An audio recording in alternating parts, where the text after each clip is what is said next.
이런 걸 놓치면 이별 당하는 거죠.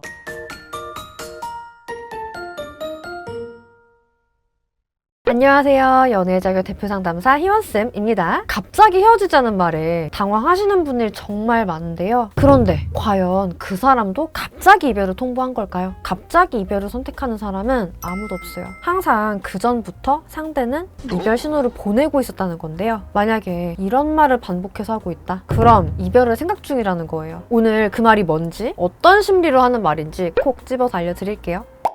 문제의 그 말, 바로 괜찮다는 말인데요. 예전에 한 남자분이 이런 말을 한 적이 있어요. 참 공감하는데요. 우리 엄마가 그러는데 여자가 괜찮다 하면 절대 괜찮지 않은 거래. 그럼 그 문제의 괜찮다는 말이 반복된다는 거? 관계의 위험 신호일 수 있겠죠. 언제 이런 말이 나오는 건지, 어떻게 해결해야 하는 건지, 또 이미 그 말을 듣고 이별을 했다면 어떻게 해야 하는지 하나하나 짚어봅시다. 상대가 괜찮다고 말하게 되는 첫 번째 이유, 나에게 기대감이 없다. 여러분도 아시잖아요. 이렇게 괜찮아 라고 말을 하게 되는 건 포기해서라는 거. 말해도 어차피 안 들을 거고 안 바뀔 거고, 그렇게 내가 원하는 걸 참고 괜찮아 라는 말로 그냥 뭉뚱그리다 보면 당연히 연애가 재미없어지겠죠. 기대할 게 없는데 연락을 한들 데이트를 한들 설레겠어요. 사실 원래 기대가 컸다면 실망감도 그만큼 큰 법이죠. 그때는 차라리 화라도 낼 거예요. 화를 낸다는 건 그렇게라도 해서 이 관계에 자기 의견을 반영하고 싶다는 거니까 오히려 희망이 있죠. 근데 괜찮아 라고 할 정도 레벨까지 갔으면 관계를 놓고 있는 중이라고 보셔야 돼요. 왜 조용한 퇴사라는 말도 있듯이 아무 일 없는 척 조용한 이별을 준비하는 거죠.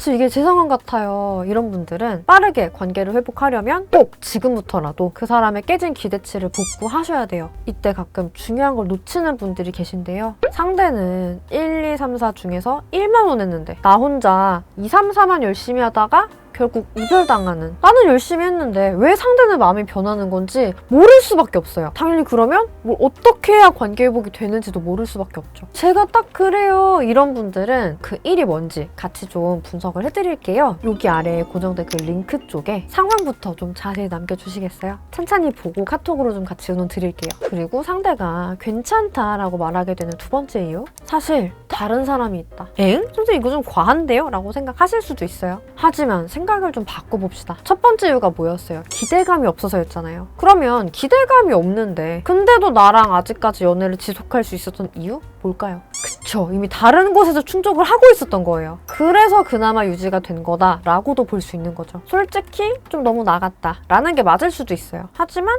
종종 안 그럴 것 같던 사람이 바람 피우는 경우 가끔 보잖아요. 그런 바람의 이유들이 결국 다 똑같아요. 지금의 연애에서는 부족한 거를 다른 쪽에서 충족을 받는 거죠. 환승도 비슷한 메커니즘이에요. 원래 내가 갖고 있지 못한 걸 갖고 싶어 하는 거는 대부분의 사람들에게 당연한 욕구긴 해요. 이미 나는 이 연애에 기대가 없는데 이걸 질질 끌고 가는 것보다는 기대가 생긴 사람한테 내가 넘어가는 게 어떻게 보면 맞잖아요. 그렇다면 그 사람이 괜찮아 라는 이 말을 반복하기 시작했을 때 정말 내가 할 수 있는 건 없을까요? 여러분 솔직하게 말씀드릴게요. 여러분은 괜찮다는 말을 언제 하세요? 내가 잘못했을 때 하나요? 아니죠. 상대가 잘못했을 때 하는 말이에요. 마찬가지예요. 상대가 괜찮다는 말을 반복한다는 건 내가 그 사람한테 계속 잘못을 반복하고 있다는 거예요. 그 사람을 계속해서 실망시키고 내가 바뀌지 않는다 라는 걸 적나라하게 계속 보여주는 거죠. 이별 전이든 이별 후라서 재회를 바라고 계신 분들이든 이럴 때 해야 되는 건 명확해요. 그 사람이 가진 이 결론을 깨트리는 거. 나한테 원래 갖고 있었던 기대감이 왜 깨졌는지 그 이유를 찾아서 요거 자체를 없애버려야죠. 내가 그 사람한테 맨날 서운해하고 짜증만 부렸어요. 근데 헤어지고 나서 내가 전 남친한테 다른 여자 생겨서 헤어지자고 한 거야? 쓰레기야? 이렇게 자꾸 공격하고 의심하고 확인받으려고 하면 이거는 이유를 찾은 게 아니라 헤어져야 될 이유를 오히려 만들어주는 거예요. 그렇게 닥달을 당하다 보면 정말 여자 생각이 없다가도 막 그냥 다른 여자 만나? 이렇게 홧김에 누구를 사귀어버릴 수도 있는 거거든요. 아마 헤어질 때 이런 말 들으셨을 거예요. 나는 헤어지면 전애인 다시 안 만나는 사람이야.